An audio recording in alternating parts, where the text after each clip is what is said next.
You've got 10 seconds. The countdown going on right now. I'm sorry, I'm not doing it the wrong way. This is PlayXCast, the world's #1 sports media podcast. Wait, what? Nobody's fact-checking it. Just keep going. Here we go.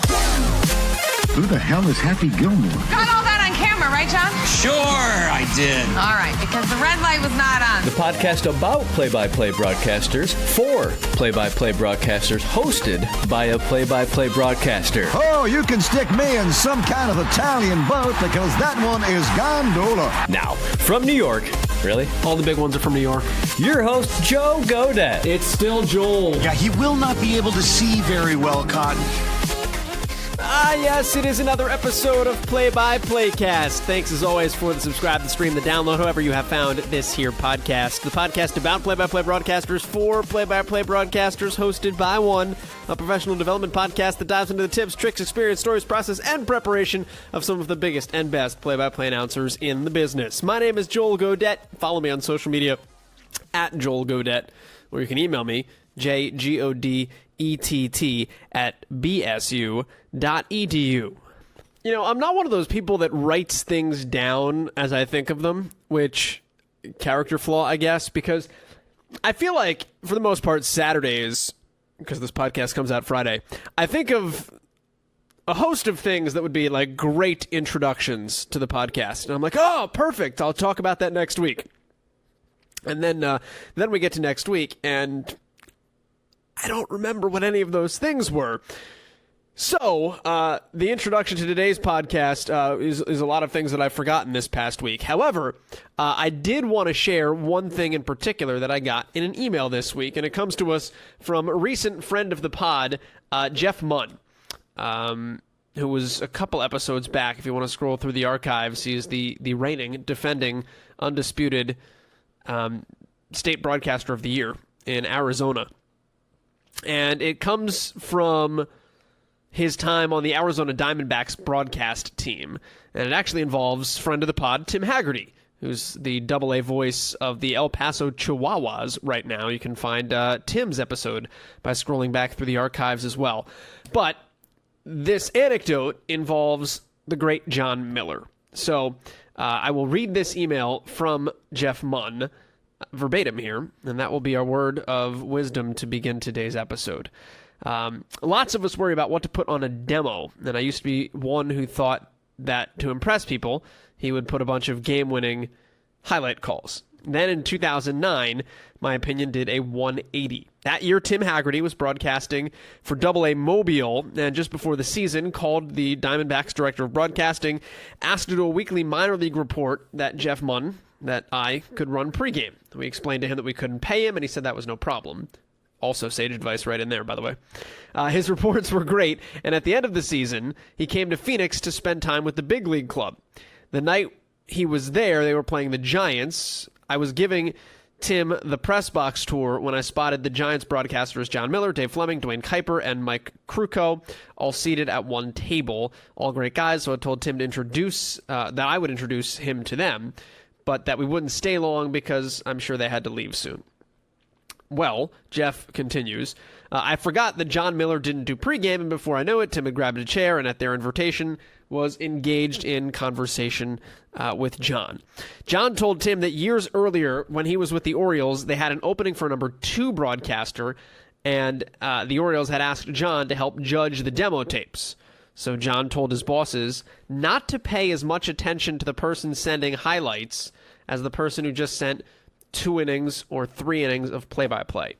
And the reason was that John said he wants to know what a broadcaster does in a 7-1 game in the 4th inning in the middle of July. How does he continue to entertain and engage the audience? John pointed out that anyone can call a walk-off homer, almost anyone can call a walk-off homer, or a game-changing grand slam, but 7-1 games happen more often than walk-offs. About 30 minutes later, John had to go. I came back and walked Tim through the rest of the press box, and as soon as John left, I put my arm around Tim and said, "Pal, I think we just paid you." And Tim goes on to talk about a little bit more about his thoughts on what goes on a demo. And that's all in reference to some stuff that we talked about on the podcast with Brett Dolan as well a couple of weeks ago. So that's a long-winded way of saying a couple things. One, go listen to the episode with Jeff and with Brett and with Tim Haggerty, for that matter. I think he's back in like the 70s, I think, if you go scroll through the archives. But our word of wisdom to begin this week's podcast is that when you make a demo, put normalcy on it. Like, what do you sound like 9 out of 10 days? When somebody just flips on the radio, what do you sound like? And also think about it from this standpoint. We talked about this on the podcast with Brett a couple weeks ago. When you're having a broadcast, like when I was in college, you had to have like the perfect stretch. My 8 minutes had to be perfect, or my half inning had to be perfect. You're never perfect. Like, we're never perfect. If you flub a word, you flubbed a word. It doesn't ruin that half of football. Move on. Or if it's like egregiously noticeable, make fun of yourself. Like, if it makes you laugh, then laugh. It's a human moment. Be a human. We're not robots. We're people who just happen to be broadcasting sports. So take that all into consideration as you do games, as you cut demos, as you listen back to yourself. Anyway, that being said, our guest today is Gary Hahn. He is the voice of the North Carolina State Wolfpack, who the Ball State football Cardinals are playing this weekend. And I actually reached out to Gary. Like, full disclosure, there wasn't going to be an episode this week because I just had too much going on to do one. And then I reached out to Gary and I said, hey, while I'm in town for this football game this weekend, do you want to sit down and do an episode? And we just wound up doing it on the phone before we left, which works out in a lot of ways. Number one, we have an episode, and then number two, we can just both call our games this weekend. So here's Gary Hahn on the phone. We start with, actually, the small world of broadcasting, because in some ways everything is interconnected. And then, quick note, I didn't know the World League of American Football was NFL Europe. I didn't realize those two were one and the same. So don't yell at me about 6 minutes into this podcast when I don't realize that. But other than that, really fun conversation that navigates through Gary's entire career. I won't spoil it. He does a really good job of diving into it. What drew him to play-by-play, why he loves play-by-play, why writing is such a big part of what he does.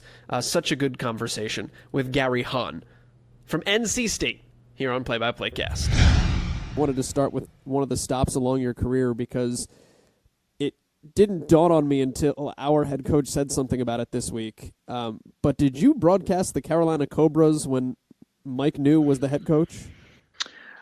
Not the head coach. I think he was an assistant under Coach Doug Kay before he became the head coach. And I think that was one of the years that I did that. Yeah, Tony Haynes, who I work with, he's our sideline guy. We did the Cobras for a couple of years. I think it was 2000 and 2001, and then they left Raleigh and went to Charlotte. And I think that's when Mike New became the head coach. Gotcha. I know he had his first house in Raleigh, he was saying, but it's a small world how that works out. Yeah, I think he was an assistant under Doug Kay. Gotcha. But I don't remember a whole lot about that, except for arena football was a lot of fun to do. And, we were fairly competitive. Well, but it was a fun, it's a fun sport, and you got to be a really good athlete to play it. On top of that, and I feel like I should know the answer to this, but what was the World League of American Football? Well, that was back in 1991, and it was a experiment, I think, by the NFL. And there were teams in, Raleigh, Sacramento, California, Montreal. I'm trying to think of some of the other ones. There was one in London. There was one in Frankfurt, Germany. So I actually got to go to London and Frankfurt, Germany. And I'd never been to either place, and I've never been back since. So that was pretty nice. The only thing wrong about, the Skyhawks was the fact that we never won a game. We were 0-12 or 0-11, and every week we would come up with a different way to lose. Our head coach was Roman Gabriel, the great Rams quarterback and Eagles quarterback, and he had, of course, played at NC State and was an All-American. And he was fun to be around, but he took losing very, very hard. And so anyway, it was that was another experience. I had much more fun doing arena football than I did the World League, because no matter where we went, even if it was a close game, we ended up losing.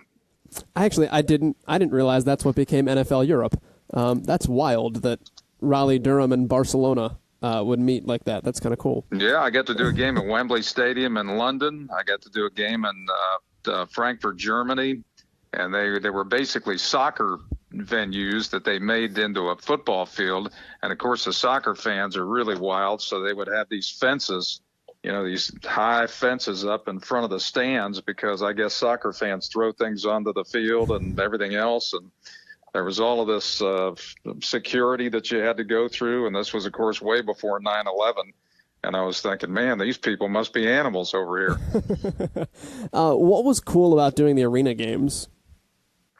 Well, just the fact that it was an entirely different game. And you had a man in motion. He was called the specialist. And he could get in motion and lined up about 10 yards behind the line of scrimmage and got a running start. And right when the ball was snapped, he would cross the line of scrimmage. Sometimes he'd be a little bit ahead, but they never seemed to flag him. And it was an offensive game. I mean, a lot of games would be 66 to 60 or 63 to 59 or whatever. And basically, if you could just get some stops, you had a chance to win, or force a field goal. You had a good chance to win the game. But most of the guys played both ways. They were incredible athletes, and I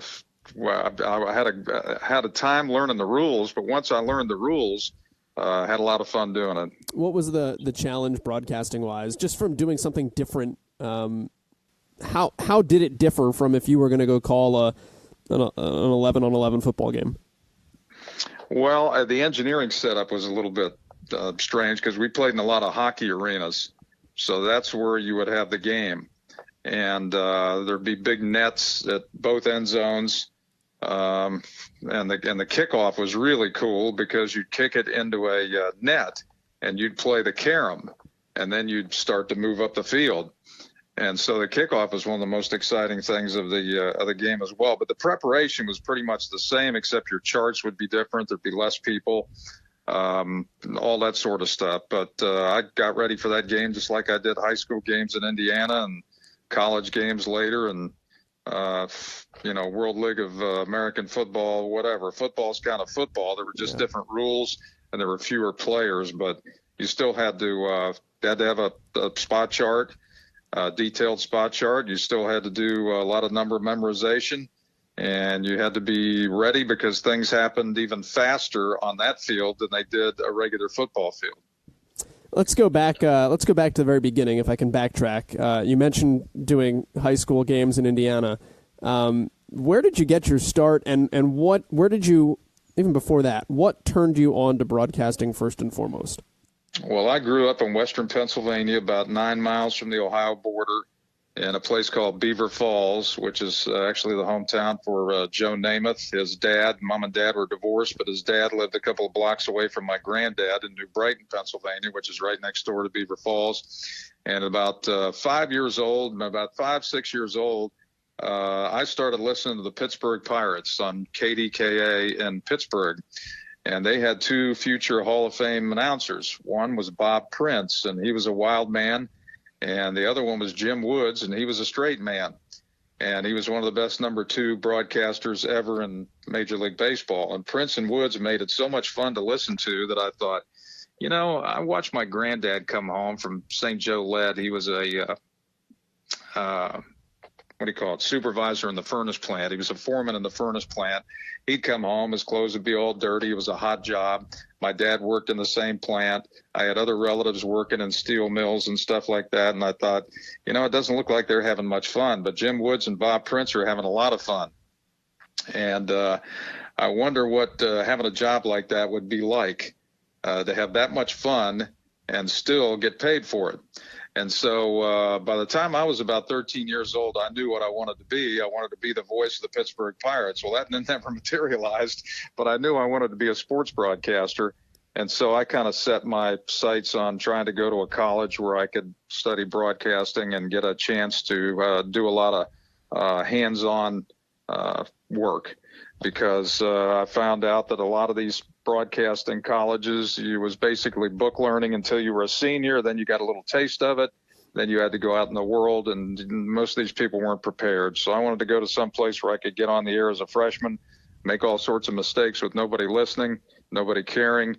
And that's kind of what I ended up doing. I went to Butler University. They had a good radio and TV department, but they allowed freshmen to get on the air on a radio station, WAJC, that was a fairly powerful station, FM station. Had a big tower, and it got out about 60 miles.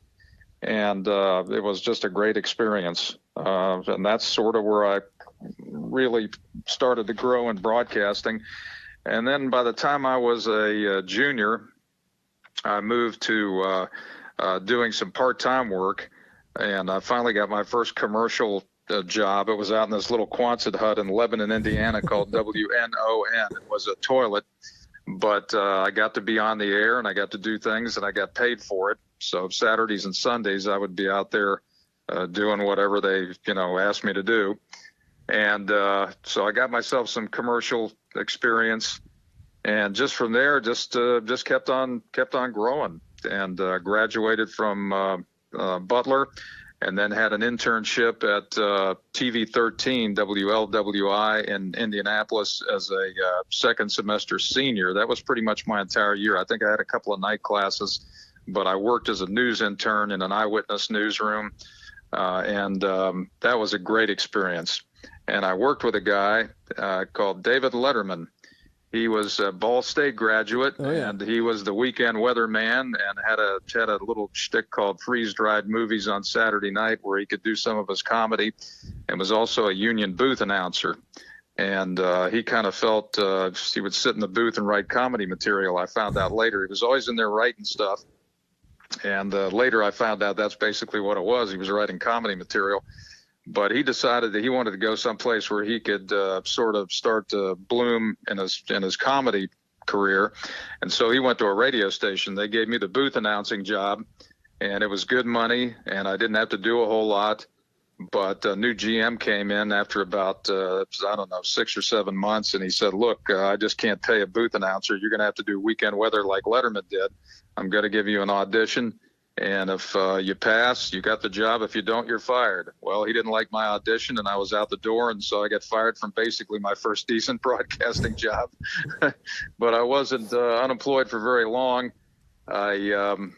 About 4 days later, after a trip to San Antonio for an all-sports job out in the middle of nowhere in Seguin, Texas, I came back and decided I wanted to stay in Indianapolis, and a friend of mine was working for WIRE, which was the big, powerful country music station. And I basically went over there and became a sort of a jack of all trades and master of none. But I still wanted to get into sports, and I helped the guy who did IU basketball, Don Fisher, who's still doing it. Yeah, is still doing IU football and basketball, and we became friends. And I tried to do as much as I could for him and learn as much as I could from him. And after a couple of years at Wire, I knew that I wasn't going to be able to do anything more there.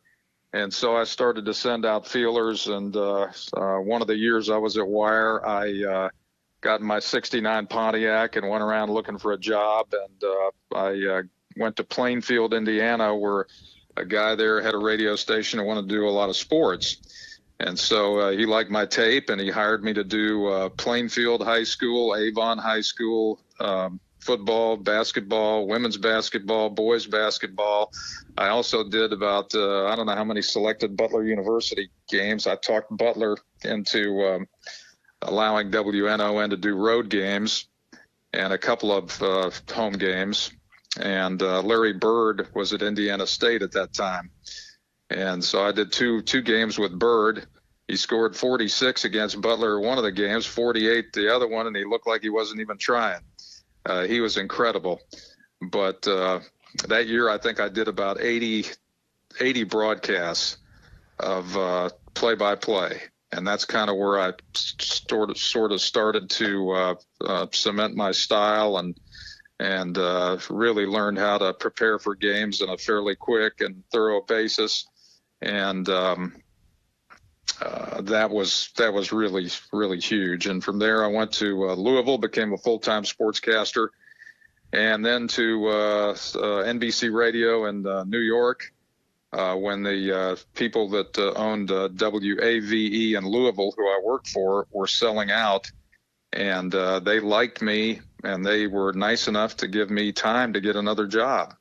And so this one kind of fell into my lap. I would do reports for NBC Radio as a stringer, and they sent a guy down from New York, unbeknownst to me, who was there. He said he was coming down to help me cover the Derby for NBC Radio. And I thought, I don't need any help, but if he wants to come down, fine. Well, he wasn't a helper. He was a scout, and they wanted to watch me and see me work and check out my personality, and they hired me. And so I was there for a couple of years, but I wasn't doing hardly any play-by-play. I get to do a bowl game every once in a while around Christmas, and I really wanted to be a play-by-play announcer, and I kind of felt like I was stuck. So I started to send out resumes again and tapes, and I got hired in Columbus, Ohio, and became the voice of the Ohio State Buckeyes for a couple of years. And due to some family issues, thought that it was a big mistake at the time, but thought I was doing the right thing by leaving, and ended up in Alabama with just doing radio news for a small station in Huntsville, Alabama. And then got on the Alabama Network as a pregame and postgame host for football, and then a color man for basketball. And I worked with Eli Gold, who is a renowned racing announcer and has been the voice of Alabama football for quite a few years. And we got to know each other very well, worked well together. And he knew how much I wanted to be the voice of somebody's team. And he found out that the guy at NC State, Wally Osley, was retiring, and he told me about it, and he said, I think if you send him something, you can get that job. Well, I was right on it, and sent my stuff in, and there were 130 applicants for the job, and the Lord opened up some incredible doors for me, and I've been here for 30 years. So that's a long, drawn-out synopsis of how I got involved in broadcasting, where I've been, and where I am now. But you said it was a half-hour podcast, so we got to fill the time with something. Yeah, we got time, by all means. Let me unpack some of that if I can. How good a weatherman was David Letterman? Like, what do you recall? He wasn't your conventional weatherman. He was a little bit offbeat. He didn't take it real seriously, but he was funny and he was entertaining, and that's why he kept his job, because he was different. And when people tuned him in and turned him on, they knew that they were going to get something different instead of just cold fronts and warm fronts, and he was going to crack jokes and he was going to do some stuff. Now, if there was a tornado or something, he could get serious, obviously, because that was serious stuff. But most of the time, he was doing it in his own sort of personality.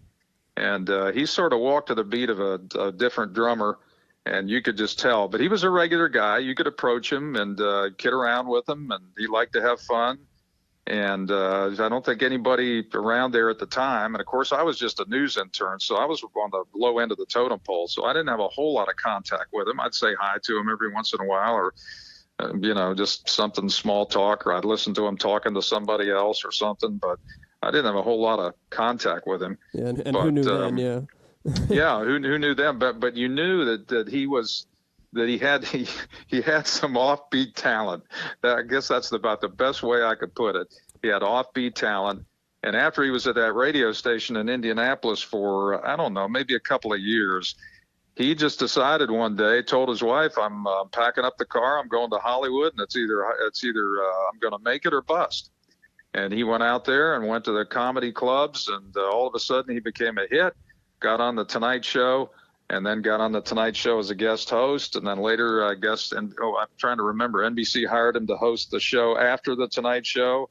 And then, he lands at CBS, and he's a big star. So it was pretty incredible. Is there something to be taken from the idea that obviously he had a very serious job, but he did it with his own flair, and he did it with his own style, and he was able to inject some personality and humor and make something his own? And is that a good way for other people to go about doing things, or does it work for people like him because he is who he is? I think it works for him because he's who he is, but there's a bottom line issue here. You can't be somebody else. I can't be anybody but me. Right. Now, I can take a little bit from, Joe Tate of the Cleveland Cavaliers, and I can take a little bit from Keith Jackson, and I can take a little bit from Brad Nessler, and I can take a little bit from different people, and I can try to work it in and say, man, that was really good. Maybe I ought to try that once in a blue moon and, run it up the flagpole and see how it flies. But I can't be those people. I have to be me. And I can't be David Letterman. I can be funny at times off the air, but I find it harder to be funny on the air. Sure. And so I just try to give people the best description that a man can offer a blind man of a football game on radio, or a basketball game on radio, or a college baseball game on radio. And that's what I try to do. I try to load it up with information that they can't get anywhere else. I try to make it entertaining when I can, but I can't be David Letterman funny. And so I don't try to be. Now, every once in a while, something will come out that's pretty darn funny. But, it's not because I was just trying to do that, or because I had that kind of offbeat talent. You have to be yourself, and you have to develop your own style, and then you have to go with it. It doesn't mean that you can't improve in certain areas and do things a little bit better and polish things up, but you still have to be yourself. And he was himself. He was himself. Let's talk about New York a little bit, if I can. What was it like? And I mean, probably not too different from magnifying glass as it is today, but what was it like to be in that bowl as a broadcaster and to be in that market and operate at that level? What did you like about it? And then what ultimately was the lure of I need to call games that made you say, I'm okay moving on from market one because I want to pursue my true passion? Well, it was culture shock. I was going from Louisville, Kentucky, where there was grass and trees, and, traffic wasn't all that bad.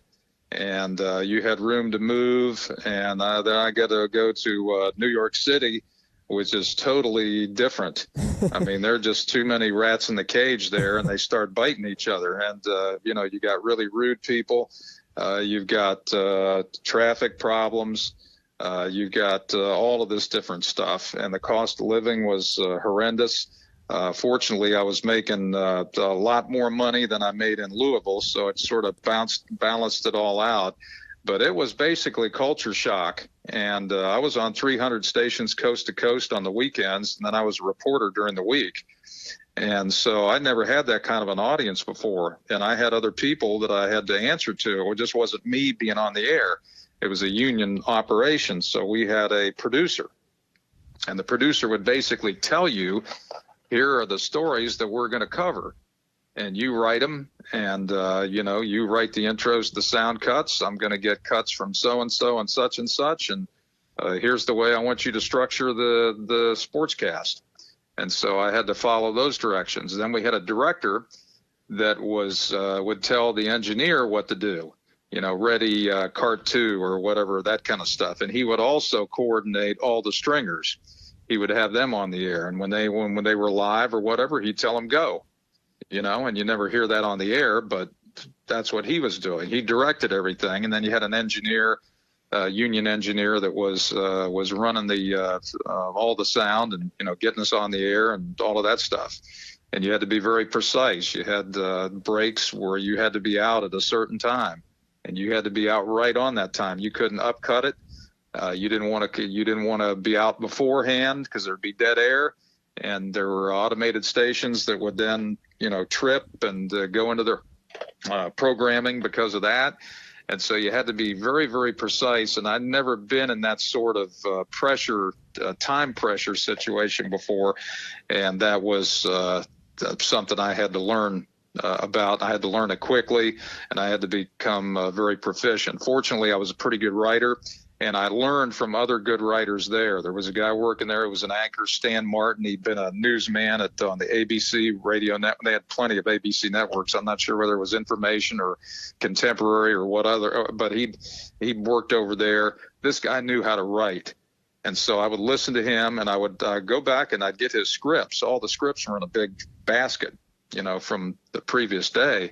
And I just go over his scripts and see how he introed things and stuff like that. And I learned a bunch just by reading Stan Martin's scripts.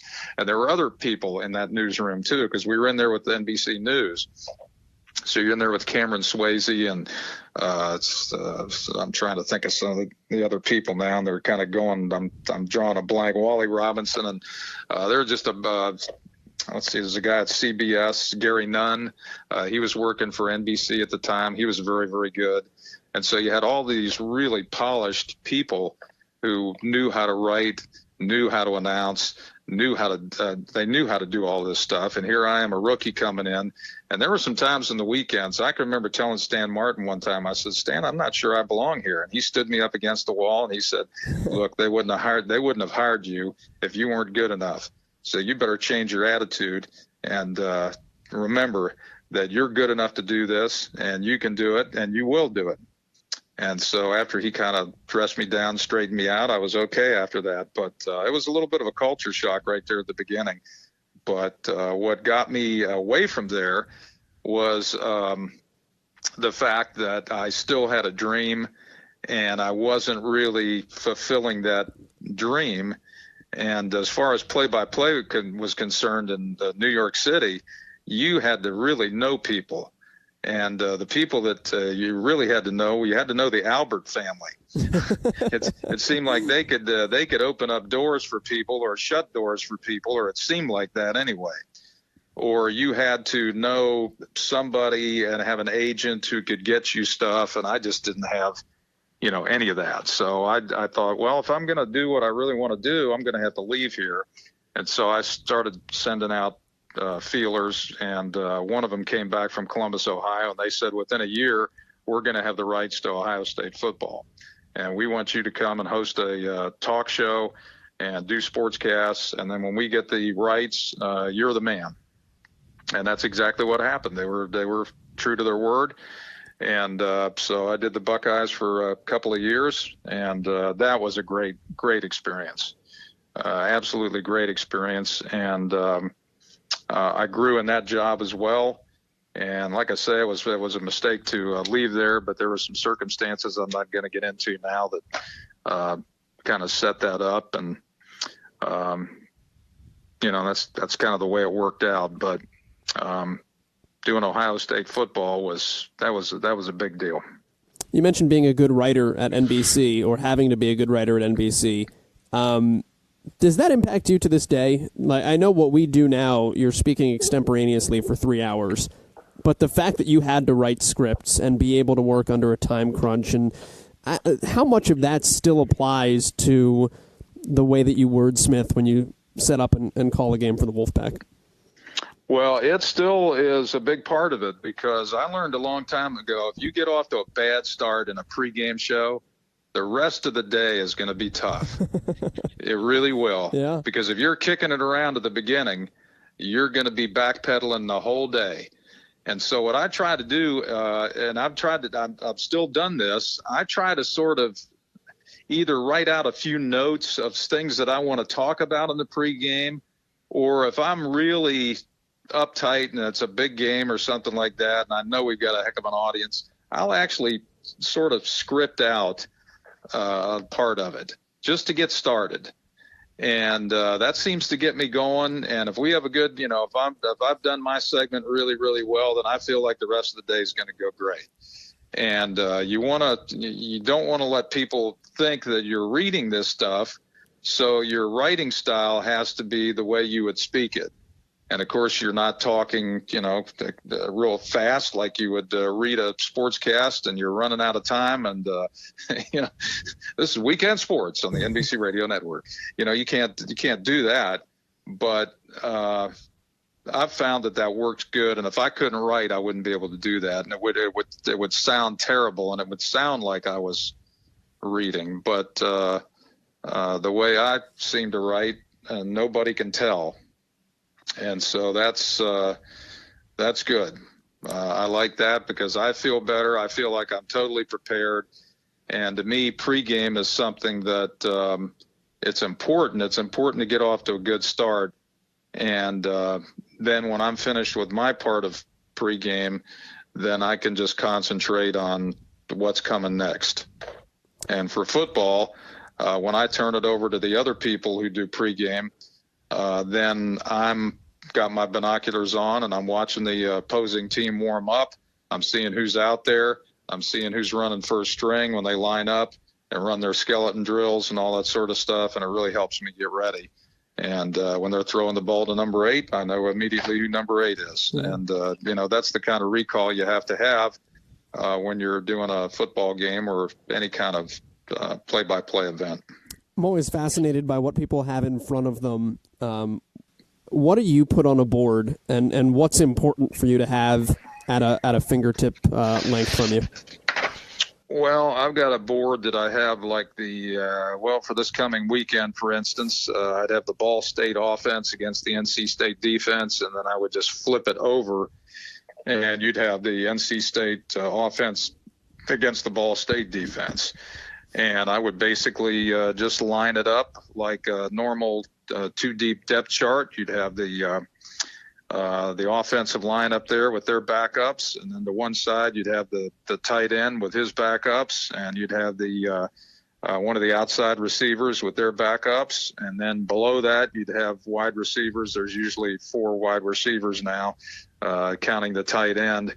Sometimes, there's 3 usually counting the tight end. And in the Ball State chart, you got a fullback, so you got 3 wide receivers, a tight end, a fullback, and a running back. And then you put the quarterback behind the offensive line, then the fullback, and then the running backs. And then with each player, of course, you have their number, their name, what class they're in, whether they're a redshirt junior or whatever, their height, their weight. And I always like to put as the first thing under all of that, are they a 4th-year starter, 3rd-year starter, 3rd-year reserve, 1st-year reserve? What are they? And then some things about what they do. Is this the number 1 rusher on the team? Maybe Caleb Huntley led Ball State with 86 rushing yards last week against Florida Atlantic. He ran for 1,000 yards in 2017. Yeah. He was injured last year. You just have things that you can put in there. Now, you're only going to use about a 1/4 of all of that, but you don't know which 1/4 you're going to use and when you're going to use it. So 3/4 of it gets thrown in the trash.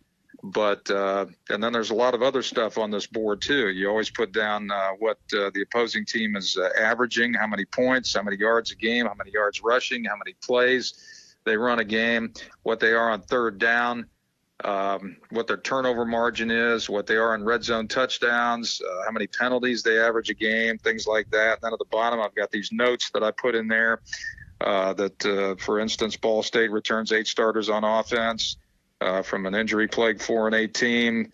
They had 4 turnovers in last week's loss to Florida Atlantic, blah, blah, blah. Just little things that I could throw in there if I have to. Most of the time I don't need much of that because I've got an excellent color man, Johnny Evans, who played at NC State and was an All-American and then played for the Cleveland Browns and then in the Canadian Football League. And this guy really knows football.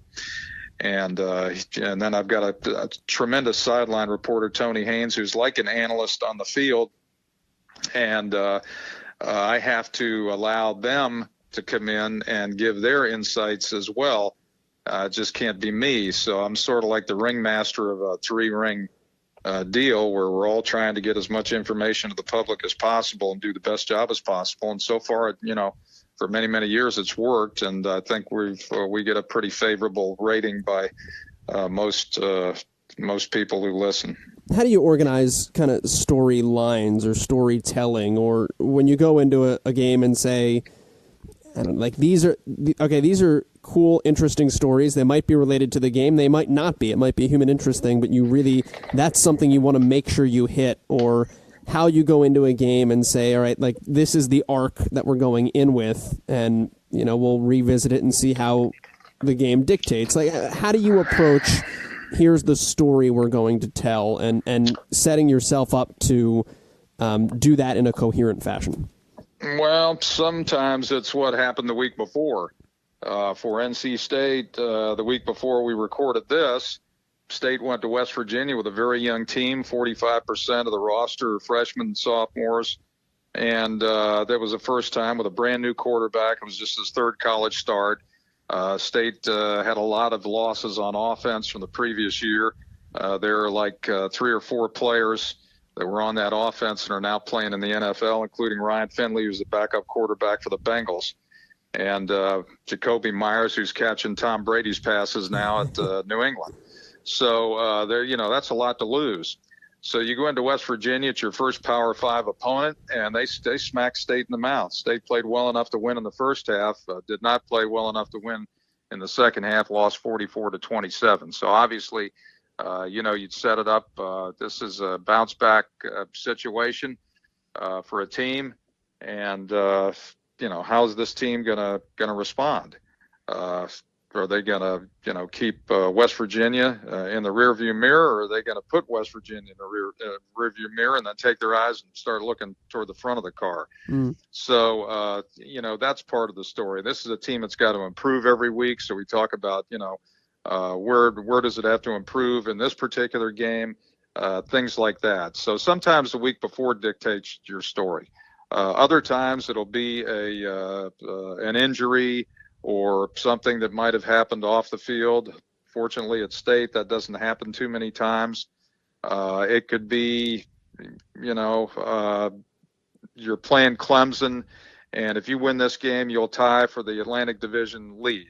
Well, obviously, that'll be a national game. Yeah. So you've got a different storyline. So it just depends on what the situations are as far as what the storylines come up. But they're usually pretty well defined. Most of the time, you don't have to scrape for a storyline, and especially after you've been in the business for a while. You can pretty much identify those and then, go with them. And, of course, I've got 2 other analysts who are going to break down those issues and get into it a little bit deeper and a little bit deeper. So that's the nice thing about the team that we have. We've got a really good team. We've been together for 30 years. Well, most of us. Tony was started at Duke and then came over, but he's been there for 20 years. And so just about everybody on the team, from the spotter to the statistician to everybody, we've all been together. And we know each other. We like each other. We don't try to do each other's job. I know my job is to describe the game.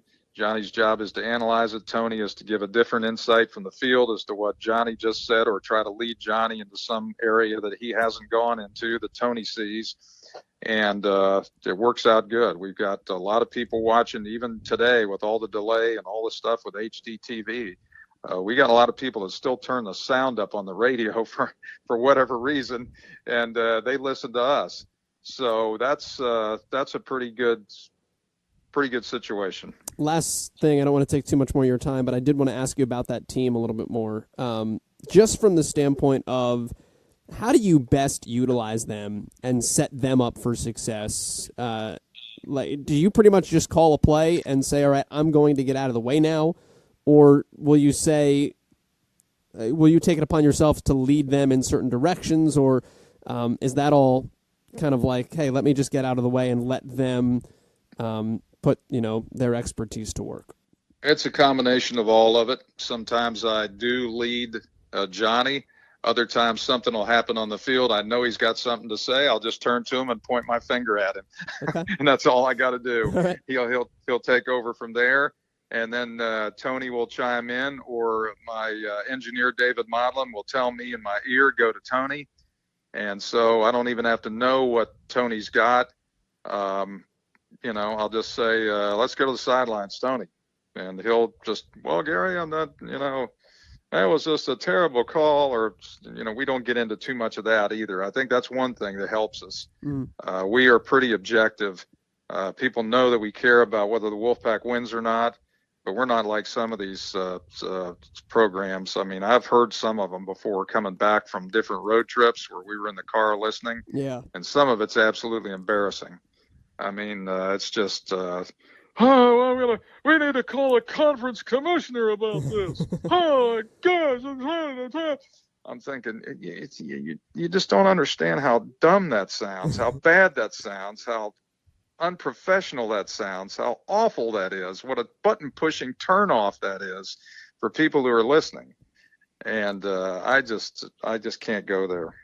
It's like people always say, like, do you ever get upset when the team loses? And I'm like, to an extent, like, yeah, like, I'm a fan deep down. I want them to win, but to the same token, like, I've never lost a game and I've never won a game, and, like, the sun will rise tomorrow, so you call it as objectively as you can. Yeah, that's pretty much it. I mean, you can't be crying on the air or anything like that. That's just absolutely, and I've heard that too. That's absolutely ridiculous. And I was always taught that you need to try to grab the most people and keep them listening for the longest time. Yeah. And you can't do that if you're doing stuff like that. Yeah. Or if you're just way over the top. You're going to turn a bunch of them off. You're going to have a kook base probably that's still hanging in there, but you're going to turn a lot of them off, and you do your advertisers absolutely no good. You're of no service to your advertisers doing that, and they're the ones who are paying the freight. Yeah. Gary, how do people find you if you're on social media, or how do they listen to the Wolfpack throughout the season? I'm not on social media because I'm scared of Facebook and all the stuff that's been going on with that, and Twitter, so I'm not on social media, but let's see. On TuneIn Radio, you can get us. I believe we're on TuneIn Radio. If you've got that app, you could go to GoPack, GOPACK.com, and there is a listen live thing there. I think you have to pay a slight subscription fee for that. I'm trying to think of where else people could go. Our flagship station is WRAL-FM in Raleigh, and that's part of Capital Broadcasting, so you might be able to go to WRAL-FM.com. Those are just some of the places, but our network is basically in North Carolina. I don't think we have any affiliates out of state, but we do cover about 98% of North Carolina, which is pretty heavily populated. So that's our basic audience. And we're obviously broadcasting to NC State fans or interested parties in NC State football, basketball, or baseball. Gary, thanks for doing this. I really appreciate it, and looking forward to seeing you this weekend. Same here, and let me know if I can do anything for you. All right, that is Gary Hahn from NC State here on PlayXPCast. As you listen to this, I am on a plane headed to go see the NC State Wolfpack. Ball State football Cardinals headed to Carter Finley Stadium to take on the Pack on Saturday night. ESPN UNE Schroff, by the way, if you would like to watch him and Ball State and NC State on your television, they will have that coverage for you as well. But you can also catch yours truly by heading to ballstatesports.com. Writing, like I talked about it in the intro, I've talked to students that come through Ball State that I've talked to sometimes. Like, be a writer. Even though we're play-by-play guys and we're extemporaneously speaking for hours on end, be a writer. Because when you're extemporaneously talking, you're still writing. You're just not writing it down. Pays to be a good writer. Pays to be a good literarian, vocabularian. This is a perfect example of why I should be better, because there's definitely a word that goes here right now, but I can't think of it. Wordsmith. Pays to be a better wordsmith. Anyway, that does it for this episode of PxPCast. Many thanks to Gary for joining us. Many thanks to Jeff Munn, by the way, for chiming back in with our little intro nugget today. We'll talk to you next week. 7-day hiatus, back at it. This is PxPCast. My name is Joel Godet, and we are out.